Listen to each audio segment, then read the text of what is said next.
ଯେତିକି ଦରକାର ଖାଇବା ପିଇବା ଘରର ଛାତ ପାଇଁ 4 ବଖରା ଘର 4 କାନ୍ଥ ଦରକାର। ଲୋକ ଲୋନ୍ କରିକି ଘର ବନାଉଛନ୍ତି, ଗଧ ଭଳିଆ କାମ ଖଟୁଛନ୍ତି ସେଇ ଲୋନ୍ ଶୁଝିବା ପାଇଁ। ଆଉ ଘରେ ଗଲେ ପଚାରିଲା ବେଳକୁ କ'ଣ କହୁଛନ୍ତି ନା ଖାଲି ଶୋଇବା ପାଇଁ ଆସିଛି। ଆରେ ଶୋଇବା ପାଇଁ ତୁ ଏଡ଼େ ବଡ଼ ଘର କିଣୁଥିଲୁ? କ'ଣ ମୂର୍ଖାମି ଆଜ୍ଞା, କ'ଣ ମୂର୍ଖାମି। ପେଟ ପୁରିବା ପାଇଁ ସାତ୍ୱିକ ଭୋଜନ ଦରକାର, ଡାଲି ଟିକେ ଦରକାର, ଶାଗ ସବଜି ଟିକେ ଦରକାର, ଅନ୍ନ ଦରକାର, ବାସ୍ ସଇଲା। ମହାପ୍ରଭୁଙ୍କୁ ତୁଳସୀ ପତ୍ର ଲଗେଇ ଭୋଜନ ଲଗେଇବେ, ପ୍ରସାଦ ଲଗେଇବେ, ନିଜେ ପାଇବେ। ତାମ ଝାମ କରିକି ତେଲ ମସଲା ଜିଭ ପାଇଁ କରିକି ପେଟ ରୋଗ ହେଉଛି, ଇଏ ହେଉଛି, ସିଏ ହେଉଛି। ତାପରେ ପୁଣି ଲୋକଙ୍କୁ ମନ ମାନୁନି, ସିଏ ପୁଣି ପିଆଜ ରସୁଣ ତାପରେ ପକାଉଛନ୍ତି, ପୁଣି ଆମିଷ ଖାଇଲେଣି। ମାନେ ଦୁନିଆ ପ୍ରକାର ଜୀବଜନ୍ତୁ ଆଣିକି ପୁରେଇକି ରଖିଲେଣି। କ'ଣ ନେଇକି ଯିବେ ଆଜ୍ଞା? କେତେ ନେଇକି ଯିବେ ଏଠୁ? ପ୍ରୋବ୍ଲେମ୍ ହେଉଛି ସେଇଟା। ଯେଉଁଟା ନେଇକି ଯାଇପାରିବେ ତାକୁ ଧରନ୍ତୁ। ଆଉ ଯେହେତୁ ସବୁ ଶୂନ୍ୟ ହୋଇଯିବ, ବର୍ତ୍ତମାନ ପର୍ଯ୍ୟନ୍ତ ଆପଣ ଯାହା କଲେ ଭାବି ଚିନ୍ତିକି କଲେଟି? କ'ଣ କଲେ ଆଜ୍ଞା? ଚାକିରି ବାକିରି କଲେ, ତା ପାଇଁ କେତେ ପଢ଼ାପଢ଼ି କରିଛନ୍ତି? ସେ ଚାକିରି ବାକିରି କେଉଁଥିପାଇଁ କଲେ ଆଜ୍ଞା? ଆପଣ ଖାଇବେ ପିଇବେ ଘର ଦ୍ୱାର ବନେଇବେ। ସେଇ ଖାଇବାଟା, ସେଇ ପିଇବାଟା, ସେଇ ଘର ଦ୍ୱାର ବନେଇବାଟା, ସେଠି ରହିବାଟା କିଏ କରିବ ଆଜ୍ଞା? ତେଣୁକରି ଆଜିକାଲି ସ୍ୱାମୀ ସ୍ତ୍ରୀଙ୍କର ସମ୍ପର୍କ ଭାଙ୍ଗୁଛି ବହୁତ ଅଧିକା। ଭକ୍ତିର ସଂଜ୍ଞା କ'ଣ? ଭକ୍ତିକୁ ଯଦି ଆମେ ଗୋଟିଏ ସଂଜ୍ଞାରେ କହିବା, ଗୋଟେ କଥାରେ କହିବା, ସିଏ ହେଉଛି ଜୟ ଶ୍ରୀକୃଷ୍ଣ, ଜୟ ମହାପ୍ରଭୁ ଶ୍ରୀ ଜଗନ୍ନାଥ ସ୍ୱାମୀ। ଭକ୍ତଗଣ, ସାଙ୍ଗମାନେ, ମାତାଜୀ, ପ୍ରଭୁଜୀ, କେମିତି ଅଛନ୍ତି ଆପଣମାନେ? ଯୁବା, ଯେତିକି ଯୁବା ପିଢ଼ି ଅଛନ୍ତି, ୟଙ୍ଗଷ୍ଟର୍ସ, ତାଙ୍କୁ ବି ମୁଁ ଆହ୍ୱାନ କରିବି। କିନ୍ତୁ ମୁଁ ଜାଣିଛି ତାଙ୍କ ଭିତରୁ 100%ରୁ କେବଳ 0.11% ୟାକୁ ଶୁଣିବେ ଆଉ ବୁଝିପାରିବେ, ବାକି ସମସ୍ତେ ସ୍କିପ୍ କରିଦେବେ। କିନ୍ତୁ ଯେତିକି ବୟସ୍କ ଅଛନ୍ତି, ପ୍ରୌଢ଼ ଅଛନ୍ତି, ଆଉ ବୃଦ୍ଧ ଆଉ ବୃଦ୍ଧା ଅଛନ୍ତି, ସେମାନେ ୟାକୁ ବୁଝିପାରିବେ, ହୃଦୟଙ୍ଗମ କରିପାରିବେ ଆଉ ସାଧନାରେ ଲଗାଇବାକୁ ଚେଷ୍ଟା କରିବେ ବୋଲି ମୋର ଆଶା ଆଉ ଭରସା। ଜୟ ଶ୍ରୀକୃଷ୍ଣ, ଜୟ ମହାପ୍ରଭୁ ଶ୍ରୀ ଜଗନ୍ନାଥ ସ୍ୱାମୀ। ଆପଣମାନେ ସମସ୍ତେ ଚିନ୍ତା କରନ୍ତୁ, ବର୍ତ୍ତମାନ ପର୍ଯ୍ୟନ୍ତ ଆପଣଙ୍କ ଜୀବନରେ ଆପଣ ଯାହା କଲେ, କ'ଣ ପ୍ରାପ୍ତ କଲେ, କ'ଣ ଆଚିଭ୍ କଲେ, କେତେ ଆପଣ ଧରିକି ରଖିପାରିବେ? ମୋ ପିତା ମୋତେ ସବୁବେଳେ ଗୋଟେ କଥା କହନ୍ତି, ଯେତେବେଳକୁ ମୁଁ ଛୁଆବେଳେ ସ୍କୁଲରେ ଫାଷ୍ଟ ଆସୁଥିଲି, ଡ୍ରଇଂରେ ଫାଷ୍ଟ ଆସେ, ଡିବେଟ୍ କମ୍ପିଟିସନରେ ଫାଷ୍ଟ ଆସେ, ପଢ଼ାପଢ଼ିରେ ବି ଫାଷ୍ଟ ଆସେ, ଖେଳକୁଦରେ ବି ଫାଷ୍ଟ ଆସେ। ଆଉ କହିବା କଥା ନୁହଁ, ମାରପିଟକୁ ବି କରୁଥିଲି, ସେତେବେଳକୁ ବି ଫାଷ୍ଟ ଆସେ। ମୋ ବାପା ମୋତେ କହନ୍ତି, ଦେଖ ବାବୁ, ବାବୁ ବୋଲି ମୁଁ ଡାକନ୍ତି, ତୁ ପ୍ରଥମ ଶ୍ରେଣୀରେ କେତେ ଥର ଫାଷ୍ଟ ହେଲୁ ସେଇଟା ବଡ଼ କଥା ନୁହଁ, ଦ୍ୱିତୀୟ ଶ୍ରେଣୀରେ କେତେ ଥର ଫାଷ୍ଟ ହେଲୁ ସେଇଟା ବଡ଼ କଥା ନୁହଁ, ତୃତୀୟ ଶ୍ରେଣୀରେ କେତେ ଥର ଫାଷ୍ଟ ହେଲୁ ସେଇଟା ବଡ଼ କଥା ନୁହଁ, ପୁରା 10ମ ଶ୍ରେଣୀ ପର୍ଯ୍ୟନ୍ତ ତୁ କେତେ ଥର ଫାଷ୍ଟ ହେଇକି ରହିପାରୁଛୁ ସେଇଟା ବଡ଼ କଥା। ଅର୍ଥାତ୍ ମୋ ପିତା ମୋତେ କହିଥିଲେ, ଯିଏ ମୋର ପ୍ରଥମ ଗୁରୁ, କାହିଁକିନା ପିତା ମୋତେ ମୋ ହାତରେ, ମୁଁ ଯେତେବେଳେ 6 ମାସର ଥିଲି, ମୋ ହାତରେ ମୋତେ ଭଗବତ ଗୀତା ଛୁଇଁଥିଲେ। 6 ମାସର ଥିଲି ସେତେବେଳକୁ ମୁଁ। ଭାବନ୍ତୁ, ଆଜିକାଲି ତ ଲୋକ ଗୀତା ମାନେ କ'ଣ ଜାଣିନାହାନ୍ତି। ତାଙ୍କୁ ପଚାରିବେ ଗୀତା କ'ଣ, ସେ କହିବେ ଆମ ପଡ଼ୋଶୀ ଘରେ ଗୋଟେ ଝିଅ ରହୁଛି, ତା ନା ଗୀତା। ଏଇ ହେଉଛି ଗୀତାର ମହତ୍ଵ, ଗୀତାର ଜ୍ଞାନ ସବୁ କିଛି ଆଜ୍ଞା। ଖୈର, ବାପା ମୋତେ କହନ୍ତି, ତେଣୁକରି ସଫଳତାଟା ପାଇଯିବା ବଡ଼ କଥା ନୁହଁ ଆଜ୍ଞା। ସଫଳତାଟା ପାଇଯିବା ବଡ଼ କଥା ନୁହଁ, ସଫଳତାକୁ କେତେ ସମୟ ତୁ ହୋଲ୍ଡ କରିକି, ସଷ୍ଟେନ୍ କରିକି ରଖିପାରୁଛୁ, କେତେ ଥର, ମାନେ କେତେ ସମୟ ତାକୁ ତୁ ବରକରାର ରଖିପାରୁଛୁ, କେତେ ସମୟ ପର୍ଯ୍ୟନ୍ତ ତାକୁ ଟାଣିକି ରଖିପାରୁଛୁ ନିଜ ପାଖରେ, ସେ କ୍ଷମତାଟା ହେଉଛି ସଫଳତା। ସେ କ୍ଷମତାଟା ହେଉଛି ବାସ୍ତବିକ ସଫଳତା। ଏ ସଂସାର ଦେଖନ୍ତୁ, ସଂସାର ଦେଖନ୍ତୁ ଆପଣ, ଅସ୍ଥାୟୀ। ଭଗବାନ କହୁଛନ୍ତି ସଂସାର ଅସ୍ଥାୟୀ। ତୁ ଏ ସଂସାରରେ ଯାହା ବି କରୁଛୁ ସବୁ ଜିରୋ ହେଇଯିବ, ଶୂନ୍ୟ ହୋଇଯିବ।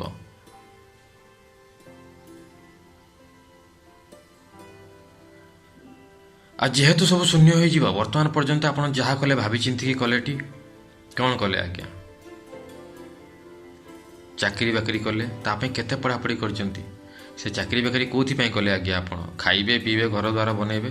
ସେଇ ଖାଇବାଟା, ସେଇ ପିଇବାଟା, ସେଇ ଘର ଦ୍ୱାର ବନେଇବାଟା, ସେଠି ରହିବାଟା କିଏ କରିବ ଆଜ୍ଞା? ଆପଣ କହିବେ ମୁଁ କରିବି, ନାଇଁ ଆଜ୍ଞା, ଆପଣ କରିବେନି। ଧ୍ୟାନ ସେ ଭାବନ୍ତୁ, ଆପଣଙ୍କ ଦେହ କରିବ। ଆପଣ କହିବେ ହଁ ମୁଁ ମାନେ ମୋ ଦେହ। ନାଇଁ ଆଜ୍ଞା, ଏଇଠି ତ ଭୁଲ କଲେ। ମହାପ୍ରଭୁ ଶ୍ରୀ ଜଗନ୍ନାଥ ଭଗବାନ ଶ୍ରୀକୃଷ୍ଣ ଗୀତାର ଜ୍ଞାନ 2ୟ ଅଧ୍ୟାୟରୁ ଦେବା ଆରମ୍ଭ କରୁଛନ୍ତି। ପ୍ରଥମ ଅଧ୍ୟାୟରେ ତ ଅର୍ଜୁନ ବକର ବକର ବକର ବକର ବକର ପଟ ପଟ ପଟ ପଟ ହେଉଛି।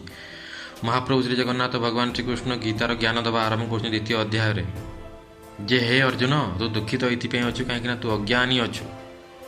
ହିନ୍ଦୀରେ କହିଲେ ଅଜ୍ଞାନୀ, ଓଡ଼ିଆରେ କହିଲେ ଅଜ୍ଞାନ। ତୋ ପାଖରେ ଜ୍ଞାନ ନାହିଁ ଅର୍ଜୁନ। ଆଉ ସବୁଠୁ ବଡ଼ ଜ୍ଞାନ ହେଉଛି ତୁ ଦେହ ନହୁଁ, ତୁ ହେଉଛୁ ଆତ୍ମା। ତୁ ଏଇ ଜିନିଷଟି ଭୁଲି ଯାଇଛୁ, ତେଣୁକରି ବାସ୍ତବିକ ତୁ ସବୁକିଛି ଭୁଲି ଯାଇଛୁ। ତେଣୁକରି ସେଇ ଜିନିଷ ଆଜ୍ଞା, ଯେତେବେଳେ ଆମେ ନିଜକୁ ଶରୀର ବୋଲି ଭାବିଦେଲେ, ଆମର ସବୁକିଛି ଆମେ ହରାଇ ବସିଲେ। ଆମର ମୂଳଦୁଆ ଆମର ବେଶ ହିଁ ଭୁଲ। ଯଦି ଗୋଟେ ଘରର ମୂଳଦୁଆ ଦୁର୍ବଳ ଅଛି ତାହେଲେ ତା ଉପରେ ଗୋଟେ ମହଲାର ବିଲ୍ଡିଂ ବି ଠିକ୍ ସେ ଠିଆ ହେଇପାରିବ ନାହିଁ। ଆଉ ଯଦି ମୂଳଦୁଆ ଷ୍ଟ୍ରଙ୍ଗ ଅଛି 100 ମହଲା ବିଲ୍ଡିଂ ଆପଣ ବନେଇ ଦିଅନ୍ତୁ, ଠିଆ ହେଇଯିବ ବର୍ଷ ବର୍ଷ ଧରିକି। ଯେଉଁ ସମ୍ପର୍କ ଆପଣ ସ୍ଥାପନ କରୁଛନ୍ତି ତାର ଯଦି ବେସ୍ ମିଛରେ ଅଛି, ତାର ମୂଳଦୁଆ ହିଁ ମିଛରେ ଅଛି, ଆଜି ନହେଲେ କାଲି ସେ ଭାଙ୍ଗିଯିବ ଆଜ୍ଞା। ତେଣୁକରି ଆଜିକାଲି ସ୍ୱାମୀ ସ୍ତ୍ରୀଙ୍କର ସମ୍ପର୍କ ଭାଙ୍ଗୁଛି ବହୁତ ଅଧିକା। ପୂର୍ବରୁ ନଥିଲା। ଆପଣ ଦେଖନ୍ତୁ ଆମର ଦାଦା ଦାଦି, ଜେଜେବାପା ଜେଜେମା, ନାନା ନାନୀ, ତାପରେ ଆମର ମାତା ପିତା, ତାଙ୍କର କେମିତି ଷଷ୍ଠ ନେଇକି ରହୁଛି। ବେସ୍ ଥିଲା ସେବା, ବେସ୍ ଥିଲା ସତ ଜିନିଷରେ।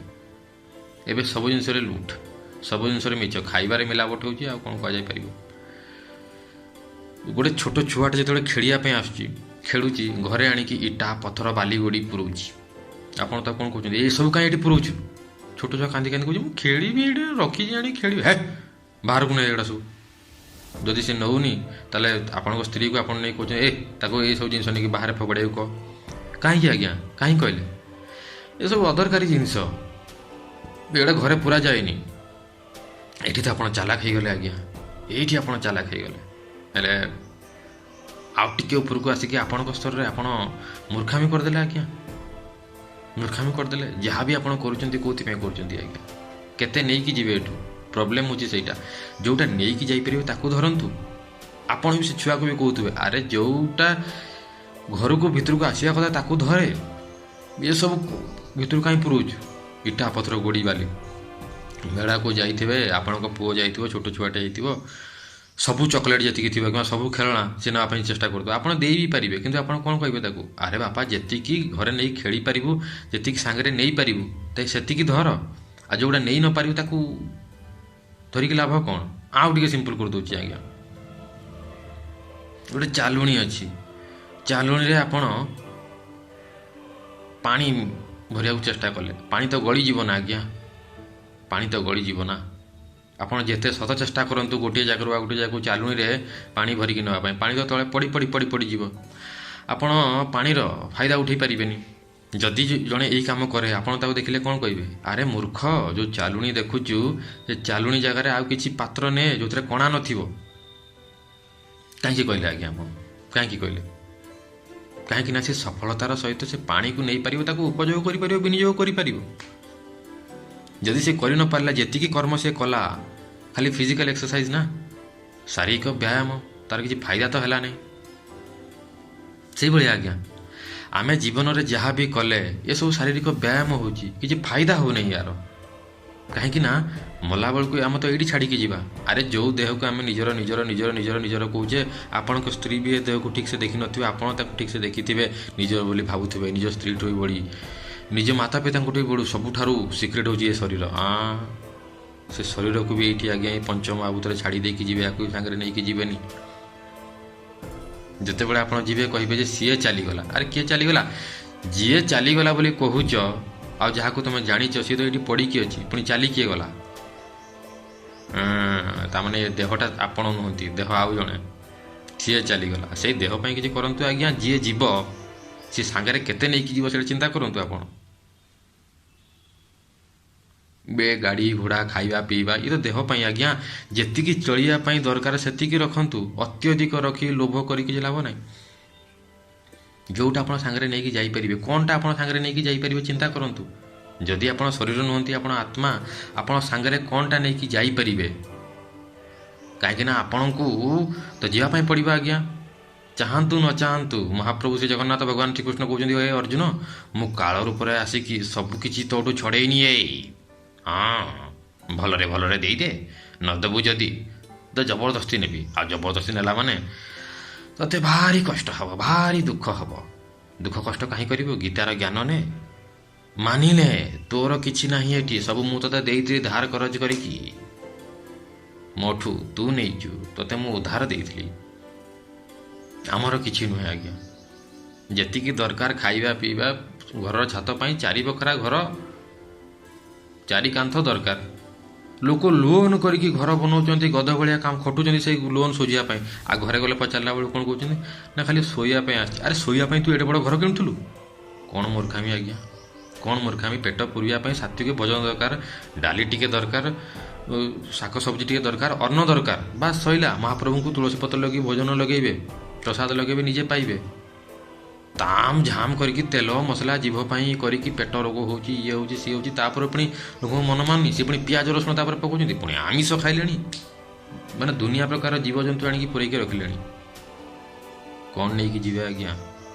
ପୁଣ୍ୟ ତ କଦାପି ନେଇକି ଯାଇପାରିବେନି, ପାପ ନେଇକି ଯିବେ। ମଲା ପରେ ଆପଣଙ୍କୁ ଶରୀର ମିଳିବ, ଯାତନା ଶରୀର। ଏ ଆଙ୍ଗୁଠି ସମାନ ହୁଏ ଆଜ୍ଞା, ଯାତନା ଶରୀର ଏଇ ଆଙ୍ଗୁଠିର ସମାନ ହୁଏ। ମୁଁ କହୁନାହିଁ, ନିଜେ ଶ୍ରୀହରି କହୁଛନ୍ତି ଗରୁଡ଼ ମହାରାଜକୁ, ଗରୁଡ଼ ପୁରାଣ ଯେତେବେଳେ ଗରୁଡ଼ ପଚାରିଲେ, ଗରୁଡ଼ ମହାରାଜ ଯେ ମଲା ପରେ ଯିଏ ଭକ୍ତ ତାଙ୍କର ତ ସବୁ ଠିକ୍ଠାକ୍ ହୁଏ, ତାଙ୍କର ସେଟିଂ ହୋଇଯାଏ। ଯିଏ ପାପୀ ଲୋକ, ଯିଏ କୁକର୍ମ କରିଥାଏ, ତାକୁ କ'ଣ କରିବାକୁ ପଡ଼େ, ନରକ କେମିତି? ଶ୍ରୀହରି କହିବା ଆରମ୍ଭ କଲେ, ମଲା ପରେ ସେ ଯେମିତି ଦେଖାଯାଉଛି ମଲା ସମୟରେ ତାକୁ ଠିକ୍ ସେମିତି ଶରୀରଟେ ମିଳିବ, ତାକୁ ଯାତନା ଶରୀର। ସେ ସାର୍ଟ ପ୍ୟାଣ୍ଟ ପିନ୍ଧିନଥିବ, ପୁରା ନଗ୍ନ ଥିବ, ଆଉ ତା'ର ଆକାର ଏଇଭଳିଆ ହେବ, ସେ ସୂକ୍ଷ୍ମ ଥିବ। ପଞ୍ଚମହାଭୂତରେ ସେ ନଥାଏ, ସେ ସୂକ୍ଷ୍ମ ଥିବ। ତାକୁ ଯମଦୂତ ଘୋଷାଡ଼ି ନେବେ। ପ୍ରଥମେ ପିତୃଲୋକ ନେବେ, ପିତୃଲୋକ ନେଇକି ତାପରେ ଯମଲୋକ ନେବେ। ସେଠି ତାକୁ ପୁଣି 28 ମୁଖ୍ୟ ନର୍କ ଅଛି, 80 ପତ୍ର ବନ ରହେ, 80 ପତ୍ର ବନ। ତାପରେ ଯିଏ ଯଦି ଆମିଷ ଖାଇଥିବ ତାକୁ ପୁଣି କୁମ୍ଭୀ ପାକ, ରୌ ମହାରୌ ଗୁଡ଼େ ନର୍କ ଅଛି, ସେଠି ନିଆଯାଏ। ପୁଣି ଅନନ୍ତ ନର୍କ ଅଛି, ଇଏ ମୁଖ୍ୟ ନର୍କ। ଯେମିତି ଆପଣଙ୍କର ସହରରେ ଦେଖୁଥିବ କିଛି ମୁଖ୍ୟ ଥାନା ଥିବ, ଫାଣ୍ଡି ଥିବ, ତାପରେ ବି ଅନନ୍ତ ଆହୁରି ଅଛି ନା ଥାନା ଫାଣ୍ଡି। ଆପଣଙ୍କ ସହରରେ ସିନା, କିନ୍ତୁ ଜିଲ୍ଲାରେ ଅନେକ ଅଛି, ସେଇଭଳିଆ ଅନେକ ଅନନ୍ତ ଅଛି ନର୍କ କୁଣ୍ଡ, କିନ୍ତୁ ମୁଖ୍ୟ ହେଉଛି 28ଟି। ସେଇଭଳି ଆଜ୍ଞା, ଯାହା ବି କଲେ କେତେ ନେଇକି ଯିବେ ଆପଣ? ପୁଣ୍ୟ କଲେ କି ପାପ କଲେ ସିଏ ବି ତ କ୍ଷୟ ହୋଇଯିବ, କାହିଁକିନା ଇଏ ଭୌତିକ। ପୁଣ୍ୟ ପାପ ହେଉଛି ଭୌତିକ। ଯିଏ ଭକ୍ତି କରୁଛି, ସାଧନା ଭକ୍ତିରେ ଅଛି, ସାଧନା ଭକ୍ତି, ସେ ଜାଣିଛି ଯେ ପୁଣ୍ୟ ପାପ ହେଉଛି ଭୌତିକ। ତେଣୁକରି ଭକ୍ତି କରିବା ଦରକାର। ଆମେ ଯାହା ବି ଆପଣ କାମ କରୁଛନ୍ତି, କେଉଁଥିପାଇଁ କରୁଛନ୍ତି ଆଜ୍ଞା? ଖାଇଲେ ପିଇଲେ ମୁଁ ବାହା ହେବି, ବାହା କାହିଁକି ହେଲେ ଆଜ୍ଞା? ଭିତରକୁ ବେଶୀ ଯିବିନି, ବାହା ହେଲା ପରେ କ'ଣ ହୁଏ କ'ଣ ନାହିଁ ସେସବୁ ଆପଣ ସମସ୍ତେ ଜାଣିଛନ୍ତି। ମୁଁ ତ ବ୍ରହ୍ମଚାରୀ, ମୁଁ ଖାଲି ଆପଣଙ୍କୁ କହିବା କଥା ଆଜ୍ଞା। ବାହା କାହିଁକି ହୁଅନ୍ତି? ଫାଇନାଲି ସୁଖ ପ୍ରାପ୍ତ କରିବା ପାଇଁ, ଯେଉଁଟାକୁ ଆପଣ ଆନନ୍ଦ ବୋଲି କହୁଛନ୍ତି, ମଜା ବୋଲି କହୁଛନ୍ତି, ପ୍ରାପ୍ତ କରିବା ପାଇଁ। କିନ୍ତୁ ଆଜି ପର୍ଯ୍ୟନ୍ତ ମିଳିଲା କି ଆଜ୍ଞା? ସେଇ ଝଗଡ଼ା ଝାଟି, ଟେନସନ୍, ଦୁଃଖ, କଷ୍ଟ, ଯନ୍ତ୍ରଣା, ଲୁହ, କୋହ, ଏଇସବୁ ଚାଲିଛି। ମାତା ପିତାଙ୍କଠୁ ଆପଣ ସୁଖ ଚାହୁଁଥିଲେ, ବାପା ମୁଁ ଆପଣଙ୍କଠୁ ସୁଖ ଚାହୁଁଛି, ମା ମୁଁ ଆପଣଙ୍କଠୁ ସୁଖ ଚାହୁଁଛି। ମାତା ପିତା ବି ସୁଖ ଚାହୁଁଛନ୍ତି, ତେଣୁକରି ଛୁଆ ଜନ୍ମ କରୁଛନ୍ତି। ଛୁଆଟି ଯେତେବେଳେ ଖେଳୁଛି, ଆହା କେଡ଼େ ସୁନ୍ଦର ଦେଖାଯାଉଛି, ଖେଳୁଛି, ଆହା, ତାକୁ ବି ରୋଗ ବ୍ୟାଧି ହେଉଛି, ସିଏ ବି ମୃତ୍ୟୁବରଣ କରୁଛି, ତାକୁ ବି ତା'ର ଶାରୀରିକ ପୀଡ଼ା ହେଉଛି। କାହିଁକିନା ଭଗବାନ କହିଛନ୍ତି ଯଦି ଜନ୍ମ ହେଇଗଲୁ ମାନେ ଆଉ 3ଟା ଜିନିଷ ମୁଁ ତତେ ଫ୍ରି ଦେବି। ଦୁଃଖ କାହା କୁହନ୍ତି ଆଜ୍ଞା? ଗୀତାରେ କହୁଛନ୍ତି ମହାପ୍ରଭୁ ଶ୍ରୀ ଜଗନ୍ନାଥ, ଜନ୍ମ ମୃତ୍ୟୁ ଜରା ବ୍ୟାଧି ଦୁଃଖ ଦୋଷାନୁଦର୍ଶନମ୍। ଜନ୍ମ, ମୃତ୍ୟୁ, ଜରା, ବ୍ୟାଧି, ଏ 4 ହେଉଛି ଦୁଃଖ, ଦୋଷ ବୋଲି କୁହାଯାଏ। ତେଣୁକରି ତୁ ଯଦି ଜନ୍ମ ହେଇଗଲୁ, ତାହେଲେ ବାକି ମୃତ୍ୟୁ, ଜରା ଆଉ ବ୍ୟାଧି ତତେ ମୁଁ ଫ୍ରିରେ ଦେବି। ଜରା ମାନେ ବୁଢ଼ାପା ଆଜ୍ଞା। ବୃଦ୍ଧ ବ୍ୟକ୍ତିଙ୍କୁ ପଚାରନ୍ତୁ ଦୁଃଖଟା କ'ଣ, କଷ୍ଟଟା କ'ଣ, ସିଏ କହିବ। ବ୍ୟାଧି କହିବା ଦରକାର ନାହିଁ ସମସ୍ତଙ୍କୁ। ଆପଣଙ୍କୁ ବି ମନେ ପକାଇବାକୁ ଚାହୁଁନାହିଁ ମୁଁ, କିନ୍ତୁ ମନେ ପକାନ୍ତୁ। ସବୁଠାରୁ ବଡ଼ ଆପଣଙ୍କୁ ଯେତେବେଳେ ରୋଗ ହେଇଥିବ, ଦେହ ଖରାପ ହେଇଥିବ, ଆପଣଙ୍କର କେମିତି ଲାଗିଥିବ? ମରିଯାଆନ୍ତି କି ଆଉ ଭଲ ଲାଗୁନି, ଏଇଆ ନା? କି ଦୁଃଖ ଆଜ୍ଞା। ମୃତ୍ୟୁର କଷ୍ଟ ଆପଣ ଜାଣିପାରିବେନି। 40,000 ବିଛା ଯେତେବେଳେ ଏକା ସାଙ୍ଗରେ ଦଂଶନ କରନ୍ତି, ଯେତିକି କଷ୍ଟ ହୁଏ ସେତିକି କଷ୍ଟ ହେବ ଆପଣ। ଗୋଟିଏ ବିଛାର ଦଂଶନରେ ତ ଆମର ଅବସ୍ଥା ଖରାପ। 40,000 ବିଛା ଯେତେବେଳେ କାମୁଡ଼ିବେ, ଓହୋ ହୋ ହୋ, ରାମ ରାମ ରାମ ରାମ ରାମ ରାମ ରାମ। ଜୟ ଶ୍ରୀକୃଷ୍ଣ, ଜୟ ମହାପ୍ରଭୁ ଶ୍ରୀ ଜଗନ୍ନାଥ ସ୍ୱାମୀ। ଚିନ୍ତା କରିବେ ଆଜ୍ଞା, କ'ଣ କଲେ କ'ଣ ନାହିଁ। ଯାହା ବି ଆପଣ କାମ କରୁଛନ୍ତି ଆନନ୍ଦ ପାଇଁ ତ ମିଳିଲା କି ଆଜ୍ଞା ଆଜି ଆପଣଙ୍କୁ ଆନନ୍ଦ? ସମସ୍ତ ଶାସ୍ତ୍ର, ବେଦ, ପୁରାଣ, 4 ବେଦ, 18 ପୁରାଣ, 108 ଉପନିଷଦକୁ ମନ୍ଥି ଏ ଯୁଗର ଚତୁର୍ମୁଖୀ ବ୍ରହ୍ମା କହୁଛନ୍ତି କେବଳ କୃଷ୍ଣ ଭକ୍ତି ହିଁ ଆନନ୍ଦମୟ, କୃଷ୍ଣ ହିଁ ଆନନ୍ଦ। କୃଷ୍ଣଙ୍କ ଭିତରେ ଆନନ୍ଦ ନାହିଁ ଆଜ୍ଞା, କୃଷ୍ଣ ହିଁ ପୁରା ଆନନ୍ଦ। ଯେମିତି ଗୋଟେ ପିମ୍ପମ ବଲ୍, ବୁଝେଇ ଦେଉଛି। ପିମ୍ପମ ବଲ୍ଟା କେମିତି ଆଜ୍ଞା? ଡିଏଁ, ବଢ଼ିଆ ମଜା ଲାଗେ, ଆମେ ଖେଳୁଥିଲେ। ଯେତେବେଳେ ମୁଁ କିଣୁଥିଲି, ଯେତେବେଳେ 10 ଟଙ୍କା କ'ଣ ଥିଲା, ଏବେ କେତେ ଟଙ୍କା ହେଇଥିବ କେଜାଣି। ତ ପିମ୍ପମ ବଲ୍ କେଉଁଥିରେ ତିଆରି ଆଜ୍ଞା? ରବରରେ। ପୁରାପୁରି ଭାବରେ ସେ ନିଦା ରବରରେ ତିଆରି, ମାନେ ତା ଭିତରେ ରବର ନାହିଁ, ସେ ପୁରା ହିଁ ରବରରେ ତିଆରି। ଠିକ୍ ଆଜ୍ଞା, ସେଇଭଳିଆ ମହାପ୍ରଭୁ ଶ୍ରୀ ଜଗନ୍ନାଥ ଭଗବାନ ଶ୍ରୀକୃଷ୍ଣ ମହାପ୍ରଭୁ ଶ୍ରୀରାମ କିମ୍ବା ବିଷ୍ଣୁଙ୍କର ଯେକୌଣସି ତତ୍ତ୍ୱ ହଉ, ନୃସିଂହନାଥ ହୁଅନ୍ତୁ, ବାମନ ହୁଅନ୍ତୁ, ଏ ସମସ୍ତେ ଆନନ୍ଦରେ ହିଁ ତିଆରି। ତାଙ୍କ ଦେହଟା ପୁରା ଆନନ୍ଦରେ ତିଆରି। ସେଟା କେମିତି ଆଜ୍ଞା ଆମେ ବୁଝିପାରିବାନି, କାହିଁକିନା ଆମ ଦେହଟା ପଞ୍ଚମହାଭୂତରେ ତିଆରି ହେଇଛି ନା। ଆମେ ଦେଖିନାହାନ୍ତି, ଭୁଲି ଯାଇଛନ୍ତି ଅନନ୍ତ ଜନ୍ମରୁ। ଆମର ପିତାଠୁ ଆମେ ଦୂର ହେଇଛନ୍ତି, ତେଣୁକରି ସେ ଆନନ୍ଦରେ ତିଆରି। ଆମେ ସେଇ ଆନନ୍ଦକୁ ଚାହୁଁଛନ୍ତି ଆଜ୍ଞା, ସମସ୍ତେ ଚାହୁଁଛନ୍ତି, କିନ୍ତୁ ଖୋଜୁଛନ୍ତି କ'ଣ? ଭୁଲ ଜାଗାରେ। ସ୍ତ୍ରୀ ପାଖରୁ ଆନନ୍ଦ ନେଇଯିବି, ଛୁଆ ପାଖରୁ ଆନନ୍ଦ ନେଇଯିବି, ଆଉ କିଏ ମୋତେ ଆନନ୍ଦ ଦେଇଦେବ, କାହାଠୁ ଲୁଟି ନେବି, ମୋତେ ମିଳିଯିବ। ପଇସା ପତ୍ର ହେଲେ ଆନନ୍ଦ ହେଇଯିବ, ଗାଡ଼ି ଘୋଡ଼ା ହେଲେ ଆନନ୍ଦ ହେଇଯିବ, ଏଇଟା ଖାଇଦେଲେ ଆନନ୍ଦ ହେଇଯିବ, ଟିକେ ଶୋଇପଡ଼ିଲେ ଆନନ୍ଦ ଲାଗିବ। ନାଇଁ ଆଜ୍ଞା। ମଦ ପିଇଦେଲେ ଆନନ୍ଦ ଲାଗିବ କି? ନାଇଁ ଆଜ୍ଞା। Temporary temporary temporary. Maya Devi ଘେରିକି ଅଛନ୍ତି। ସେ ଭୁଲ କରନ୍ତୁନି। ଆନନ୍ଦ କେବଳ କୃଷ୍ଣ ପାଖରେ ଅଛି। ଯେକୌଣସି ଆପଣ କାମ କରୁଛନ୍ତି, ସେ କାମଟା ଯଦି କୃଷ୍ଣ ପାଇଁ କରାଗଲା କିମ୍ବା କୃଷ୍ଣ ପାଇଁ ଯୋଡ଼ି ହେଇକି ରହିଲା, ତାହେଲେ ସେ ଆନନ୍ଦ ଆପଣ ପାଇବେ। ଆଉ ତା'ର ଭକ୍ତି ସ୍ୱରୂପ ଆପଣଙ୍କୁ ପରମାନେଣ୍ଟ ଜିନିଷ ମିଳିବ। ଯେତେବେଳେ ଆପଣ ଶରୀର ଛାଡ଼ିବେ, ସେଇ ଜିନିଷଟାକୁ ନେଇକି ଯାଇପାରିବେ। ଏସବୁ ଆପଣ ନେଇକି ଯାଇପାରିବେନି ଘର ଦ୍ୱାର। ମରି ଯେତେବେଳେ ଶରୀର ଛାଡ଼ିବେ, କହିଥିଲି ନା ଗରୁଡ଼ ପୁରାଣ, ଶରୀର ଛାଡ଼ିଲା ପରେ ଆପଣ ଅନେକ ଇଣ୍ଟରଭ୍ୟୁ ଦେଖିପାରନ୍ତି। ଯମଦୂତ 2 ଜଣ ଆସନ୍ତି ଆଜ୍ଞା। ତାଙ୍କର ବଡ଼ ବଡ଼ ଆଖି, ପଲକ ପଡ଼େନି, ସିଂହ ଭଳିଆ ତାଙ୍କର ସିଂହ ବାହାରିଛି, ଛାତି ବଡ଼। ଗରୁଡ଼ ପୁରାଣ ସଫା ସଫା ଲେଖା ହେଇଛି ଯେ କେମିତି ଦେଖାଯାଆନ୍ତି ଯମ। ସେ ସବୁ ପ୍ରକାର ଭାଷା ଜାଣନ୍ତି ଆଜ୍ଞା। ହଁ, ସେ ଯମଦୂତ ଆସିବେ, ପଚାରିବେ ଆପଣଙ୍କୁ କ'ଣ କଲୁ? ଆପଣ କହିବେ ଘର ଦ୍ୱାର କଲି, ପାଠଶାଠ ପଢ଼ିଲି, ପଇସା ଇନକମ୍ କଲି, ମୋ ସ୍ତ୍ରୀକୁ ବାହାରେ ଦେଖ, କେତେ ସୁନ୍ଦର ଦେଖାଉଛି, ବଢ଼ିଆ ଦେଖାଉଛି ନା, ଏ ଦେଖ ମୋ ଛୁଆ। ଯମଦୂତ କହିବେ ଆଉ ନିଜ ପାଇଁ? ନିଜ ପାଇଁ ମାନେ ନିଜ ଆତ୍ମା ପାଇଁ କ'ଣ କଲୁ? ଆତ୍ମା ଆତ୍ମା ଆତ୍ମା ବୁଝିପାରିଲିନି। ଏ ଧରା ପଇଲା, ଚାଲ ଚାଲ ଚାଲ। ଆମର ତ କାମ ସେଇଆ। ଆଉ କ'ଣ? ଆପଣ ଦେଖିଥିବେ ଗାଡ଼ି ଯେଉଁ ଟୋ କରିକି ନେଇଯାଆନ୍ତି। ମୁଁ ଭୁବନେଶ୍ୱରରେ ଏବେ ଦେଖୁଥିଲି, ମୁମ୍ବାଇରେ ତ ଆମର ସବୁବେଳେ ଅଛି। ଆପଣ ଯଦି ଗାଡ଼ି କେଉଁଠି ପାର୍କ କରିବେ, ଗାଡ଼ି କେଉଁଠି ଆପଣ ପାର୍କ କରନ୍ତି ନା, ତାହେଲେ ସିଏ ଯଦି ଭୁଲ ଜାଗାରେ ପାର୍କ କରିଲେ ଉଠିକି ସାଙ୍ଗେ ନେଇଯିବେ। ତାଙ୍କ କାମ ସେଇଆ। ସେଇଭଳିଆ ଯମଦୂତ ସେ ଜଗିକି ବସିଥାନ୍ତି। ଆପଣ ଭାବୁଛନ୍ତି କି ମୁଁ ଯେଉଁ ଭିଡ଼ିଓ ବନାଉଛି ସାଇଡ଼୍ରେ ମୋର ବସିଥାଇ ପାରନ୍ତି ଯମଦୂତ? 3 ଜଣ ସବୁବେଳେ ଥାନ୍ତି, ବିଷ୍ଣୁଦୂତ, ଯମଦୂତ ଆଉ ଦେବଦୂତ। ଏ 3 ଜଣ ସବୁବେଳେ ଥାନ୍ତି, ସବୁବେଳେ ପାଖରେ ଥାନ୍ତି। କେତେବେଳେ ମୃତ୍ୟୁବରଣ ହେବ, ଯଦି ସେ ପାପୀ ଲୋକ ହେଇଥିବ ତାହେଲେ ତାକୁ ଯମଲୋକ ନିଆଯିବ, ଯମଦୂତ ନେବେ। ଯଦି ସେ ପୁଣ୍ୟାତ୍ମା ହେଇଥିବ ତାକୁ ଦେବଦୂତ ନେବେ। ଯଦି ସେ ଭକ୍ତ ହେଇଥିବ ତାହେଲେ ସେ ବୈକୁଣ୍ଠ ଯିବ, ତାକୁ ବିଷ୍ଣୁଦୂତ ନେଇକି ଯିବେ। ଆପଣ ଅଜାମିଳ କଥା ଜାଣିଥିବେ ଆଜ୍ଞା, ନହେଲେ କେବେ କଥା ହେବା ପୁଣି ଆଉଥରେ। ମୁଁ ବାରମ୍ବାର କହିଛି ଅଜାମିଳ କଥା, ପୁଣି ଆଉଥରେ କହିବି କେବେ। ତେଣୁକରି ଭକ୍ତି କରନ୍ତୁ ଆଜ୍ଞା। ଭକ୍ତିରେ ଆପଣ ସାଙ୍ଗରେ ନେଇକି ଯାଇପାରିବେ। ଭକ୍ତିର ସୂତ୍ର କ'ଣ ଆଜ୍ଞା? ଭକ୍ତିର ସଂଜ୍ଞା କ'ଣ? ଭକ୍ତିକୁ ଯଦି ଆମେ ଗୋଟିଏ ସଂଜ୍ଞାରେ କହିବା, ଗୋଟେ କଥାରେ କହିବା, ସିଏ ହେଉଛି ନିଜ ମନକୁ ଯେନ ତେନ ପ୍ରକାରରେ କୃଷ୍ଣ ପାଖରେ ନିୟୋଜିତ କରିବା। ଯେନ ତେନ ପ୍ରକାରରେ ହେଇପାରେ। ସେ ଶତ୍ରୁ ଭାବରେ ହେଇପାରେ, ମିତ୍ର ଭାବରେ ହେଇପାରେ, ସ୍ୱାମୀ ଭାବରେ ହେଇପାରେ, ସ୍ତ୍ରୀ ଭାବରେ ହେଇପାରେ, କୌଣସି ପ୍ରକାରରେ ହେଇପାରେ। ପୁତ୍ର ଭାବରେ ହେଇପାରେ, ପତି ଭାବରେ ହେଇପାରେ, ମା ଭାବରେ ହେଇପାରେ, ବାପା ଭାବରେ ହେଇପାରେ, ପିତା ଭାବରେ ହେଇପାରେ। ଆପଣ ଯେକୌଣସି ଭାବରେ ବି ସମ୍ପର୍କ ସ୍ଥାପନ କରିପାରନ୍ତି ତାଙ୍କ ସହିତ। ତାକୁ କୁହାଯିବ ଭକ୍ତି। ଖାଇଲା ବେଳେ ଜଗନ୍ନାଥଙ୍କୁ ଅର୍ପିତ କରି ଖାଆନ୍ତୁ। ଦେଖନ୍ତୁ ସାମ୍ନାରେ ବସିଛନ୍ତି, ତାଙ୍କୁ କୁହନ୍ତୁ, ନିଜେ ଖାଆନ୍ତୁ। ଯଦି ଏକଲା ଖାଇଦେବେ ନା, ପାପ ଲାଗିବ, ପାପ ଲାଗିବ, ପାପ ଲାଗିବ। ବର୍ତ୍ତମାନ ପର୍ଯ୍ୟନ୍ତ ଯାହା ବି ଆପଣ କଲେ, ଯଦି କୃଷ୍ଣ ପାଇଁ ହେଇନାହିଁ, ଯାହା ବି ଆପଣ କଲେ, ସିଏ ଜିରୋରେ ଗଣାଯିବ ଆଜ୍ଞା। ଜିରୋ ହୋଇଗଲା ସବୁ। ସେ ଭୁଲ ଜମା କରିବେନି। ଆମେ ଦେବୀ ଦେବତା ନୁହନ୍ତି ଆଜ୍ଞା, ଆମେ ପଶୁପକ୍ଷୀ ନୁହନ୍ତି, ଆମେ ମଣିଷ। ଆଉ ଇଏ ହେଉଛି ଆମର କର୍ମଜୋନି। ଦେବୀ ଦେବତା ବି ଏ ଶରୀରକୁ, ଏ ରକ୍ତ ମାଂସ ମେଦର ଶରୀରକୁ ଝୁରନ୍ତି, କାହିଁକିନା ଏଇ ଶରୀର ହେଉଛି ବାଇପାସ୍। ଯେମିତି ଆପଣ ଯଦି ପୁରୀ ଯିବେ, ଆପଣଙ୍କୁ ଉତ୍ତରା ଦେଇକି ଯିବା ପାଇଁ ପଡ଼ିବ। ଉତ୍ତରାରେ ଆମର ଜାଗା ଅଛି। ପୁରୀ ଯିବେ ଯଦି ଆପଣଙ୍କୁ ଉତ୍ତରା ଦେଇକି ଯିବା ପାଇଁ ପଡ଼ିବ, ଜଗନ୍ନାଥ ରୋଡ଼। ସେଇଭଳିଆ ଆଜ୍ଞା, ଯଦି ଆପଣ ଭଗବାନଙ୍କୁ ପାଇବା ପାଇଁ ଚାହୁଁଛନ୍ତି, ବୈକୁଣ୍ଠ ଯିବା ପାଇଁ ଚାହୁଁଛନ୍ତି, ଭକ୍ତି କରିବା ପାଇଁ ଚାହୁଁଛନ୍ତି, ଆପଣଙ୍କୁ ଏ ଶରୀର ଦରକାର। ଏ ଶରୀର ଦେଇକି ଆପଣ ଭକ୍ତି କରିପାରିବେ। ଗୋଟେ କୁକୁରକୁ କୁହନ୍ତୁ ହରିନାମ ଜପ, ସେ ଚେଷ୍ଟା କଲେ ଜପି ପାରିବନି, ତା ପାଟିରୁ ଭୋ ଭୋ ହିଁ ବାହାରିବ। ତେଣୁକରି ଶରୀର ଭାରି ମହତ୍ତ୍ୱପୂର୍ଣ୍ଣ ଆଜ୍ଞା।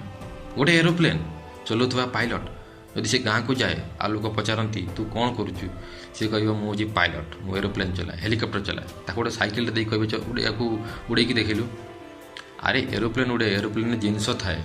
ପାଇଲଟ୍ ଯିଏ ଥିବ ସିଏ କହିବ ହେଲିକପ୍ଟରରେ ଏମିତି ଜିନିଷପତ୍ର ଯନ୍ତ୍ରପାତି ଲାଗିଛି, ସେ ତାକୁ ଉଡ଼େଇ ପାରିବି, ସାଇକେଲକୁ କ'ଣ ଉଡ଼େଇ ହେବ? କଥାଟି ହେଉଛି ସେଇଆ ଆଜ୍ଞା। ସମସ୍ତେ ଭଗବାନ ସମସ୍ତଙ୍କ ହୃଦୟରେ ଅଛନ୍ତି, କିନ୍ତୁ କେବଳ ମାନବ ଶରୀରରେ ହିଁ ଆପଣ ଭକ୍ତି କରିପାରିବେ। ଆଉ କୌଣସି ଜିନିଷରେ ଭକ୍ତି କରି ହୁଏ ନାହିଁ। ଦେବୀ ଦେବତା ବି କେବଳ ସୁଖ ଦୁଃଖକୁ ହିଁ ଭୋଗନ୍ତି, ସିଏ ଭୋଗଜନୀ। ପଶୁପକ୍ଷୀ କେବଳ ସୁଖ ଦୁଃଖକୁ ଭୋଗନ୍ତି, ସିଏ ଭୋଗଜନୀ। କେବଳ ମାନବ ଶରୀର ହେଉଛି କର୍ମଜନୀ। କର୍ମ କରନ୍ତୁ। କର୍ମ ମାନେ ନିଜର ସମସ୍ତ କର୍ମ ଭଗବାନ ଶ୍ରୀକୃଷ୍ଣଙ୍କୁ, ମହାପ୍ରଭୁ ଶ୍ରୀ ଜଗନ୍ନାଥ, ମହାପ୍ରଭୁ ଶ୍ରୀରାମଙ୍କୁ ଅର୍ପିତ କରନ୍ତୁ। ସିଏ ହେଉଛି ଭକ୍ତି। ୟାକୁ ଆପଣ ନେଇକି ଯାଇପାରିବେ। କଚରା ସବୁ ହଟାନ୍ତୁ।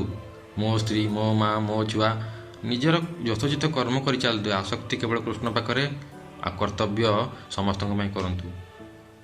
ଆସକ୍ତି ଅନ୍ୟ ପାଖରେ ରଖିବେନି ଆଜ୍ଞା। ଯଦି ଆସକ୍ତି କଲେ ମଲାବେଳକୁ ଯାହା ପାଖରେ ଆସକ୍ତି କରିଥିବେ ସିଏ ଯେଉଁ ଯୋନିରେ ଥିବ ଆପଣଙ୍କୁ ସେଇ ଯୋନି ହିଁ ଯିବା ପାଇଁ ପଡ଼ିବ। ଗୀତା କଥା, ଗୀତାର ଫିଲୋସଫି। ଗୀତା କହୁଛି, ମହାପ୍ରଭୁ ଶ୍ରୀ ଜଗନ୍ନାଥ ଭଗବାନ ଶ୍ରୀକୃଷ୍ଣ ଏ କଥା କହୁଛନ୍ତି। ବର୍ତ୍ତମାନ ଆପଣ ଯାହା ବି କଲେ ଚୁପଚାପ ଯାଇକି ଗୋଟେ ଘରେ ନିଜକୁ ବନ୍ଦ କରି ଲମ୍ବା ନିଶ୍ୱାସ ନେଇ ଭାବିବେ, ମୁଁ କ'ଣ କଲି ମୁଁ କ'ଣ କଲି। ଜୟ ଶ୍ରୀକୃଷ୍ଣ, ଜୟ ମହାପ୍ରଭୁ ଶ୍ରୀ ଜଗନ୍ନାଥ ସ୍ୱାମୀ।